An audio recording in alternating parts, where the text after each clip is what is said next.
नवी मुंबई नेरूळ येथील छत्रपती शिवाजी स्मारक याची रीतसर परवानगी न घेता मनसे नेते अमित ठाकरे व मनसे प्रवक्ते गजानन काळे व मनसे नवी मुंबई शिष्टमंडळ व मनसे पदाधिकाऱ्यांनी 2 दिवसापूर्वी आपण मागे पाहतोय की जे छत्रपती शिवाजी महाराज स्मारक आहे त्याचं लोकार्पण परवानगी न घेता केल्यामुळे आपण पाहतोय की त्यांच्यावरती गुन्हा देखील दाखल झालेला आहे. आपल्यासोबत संवाद थेट मनसे प्रवक्ते गजानन काळेंची आहे. कारण की आपण त्या स्मारकाच्या ठिकाणी आता उभे आहोत आणि आपण पाहतोय कसं आपण लोकार्पण केलं त्यानंतर पुन्हा महानगरपालिकेने जे पुतळा झाकलेला आहे कसं पाहतो. हे मुळात खरं तर तमाम शिवभक्त आणि शिवप्रेमी विविध राजकीय पक्षांची मागणी होती.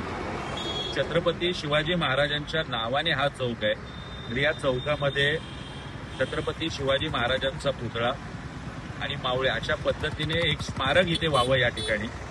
त्या स्मारकाची कल्पना आल्यानंतर नवी मुंबई महानगरपालिकेने पुढाकार घेतला.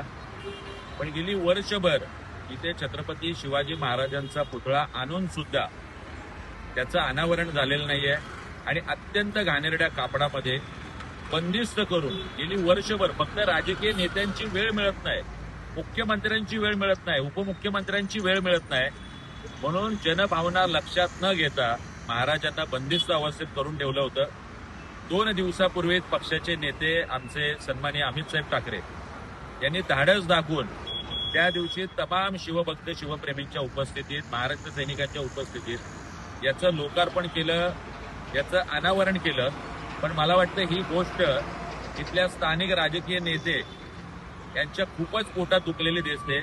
दबाव आणून मोगलाई आल्यासारखं, ज्याला आपण छत्रपतींचं सरकार म्हणतो, त्याच सरकारने मोगलाई आल्यासारखं मोगलांसारखं वागून राजकीय नेत्यांच्या याला बळी पडून महानगरपालिका प्रशासनाने चोर दरोडेखोरांसारखं लपून चपून आपण रात्री 3-3:30 वाजता पोलीस बंदोबस्तामध्ये ते परत एकदा बंदिस्त करताय. ही गोष्ट संताप आणणारी आहे. शिवभक्त आणि शिवप्रेमी यांच्या जखमेवर मीठ चोळण्याचं काम आणि त्यांचं भावना दुखवण्याचं काम पालिका प्रशासनाने केलेलं आहे. ते जर भ्रमात असतील तर परत एकदा गनिमी काव्याने याचं लोकार्पण महाराष्ट्र सैनिकांकडून पुन्हा एकदा होईल हे लक्षात ठेवा. असं वाटत नाही का आपण कायदा हाती दिला? बघा, महाराजांसाठी असे शेकडो केसेस आणि अनेकदा कायदा हातात घ्यावा लागला तरी आम्ही घेऊ. सन्माननीय अमित साहेब ठाकरे यांच्या आयुष्यातली पहिली राजकीय केस ही छत्रपती शिवाजी महाराजांच्या सन्मानासाठी आहे आणि आम्हाला त्याचा अभिमान नाही तर गर्व आहे. पाऊल आता काय आम्ही आत्ताच आपल्याला सांगितलं की मुळातच एकदा स्मारक खुलं केल्यानंतर ते स्मारक परत एकदा बंदिस्त करण्याचं काम मुळात पालिका प्रशासनाने करणं गरजेचं नव्हतं. त्या दिवशी संध्याकाळी आम्ही आरती घेतली, दिवे लावले, त्याच्या आतमध्ये लाईट चालू आहे.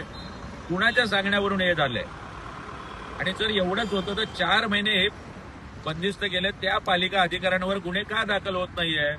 हा प्रश्न आमचा नाही, हा प्रश्न शिवभक्तांचा आहे. त्याचं उत्तर पालिका आयुक्तांनी दिलं पाहिजे. काही आपण पाहतो की आपण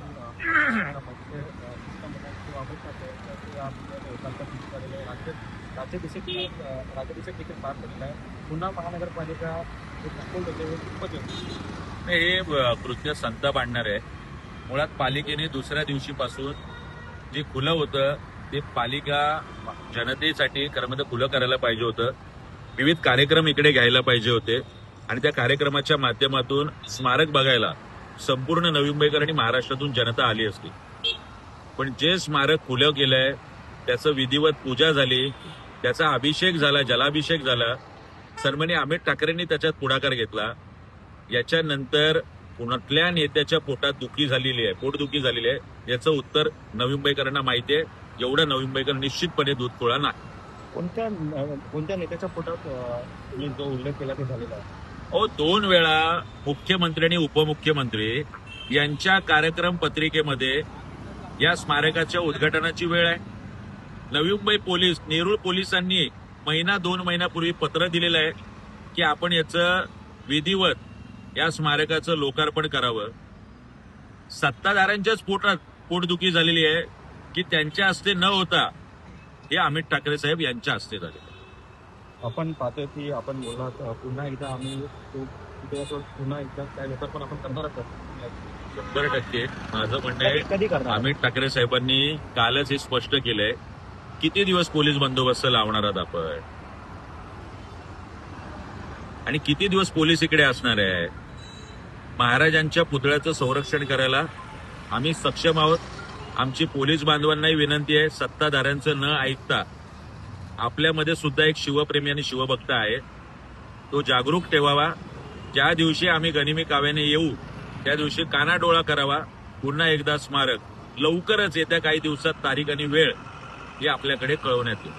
धन्यवाद करता. आपण पाहतो की आपल्यासोबत होते मनसे प्रवक्ते हे गजानन काळे यांचं असं देखील म्हणणं आहे की पोलीस किती दिवस या ठिकाणी असणार आहे, पुन्हा एकदा आम्ही हे स्मारक शिवप्रेमी आणि नवीन बकऱ्यासाठी पुन्हा एकदा खुले करू, अशी जी महत्वपूर्ण जी प्रतिक्रिया आहे ती त्यांनी व्यक्त केलेली आहे. कॅमेरापासून राजेंद्र सह मी रवी कराड, TV9 मराठी, नेरूळ, नवी मुंबई.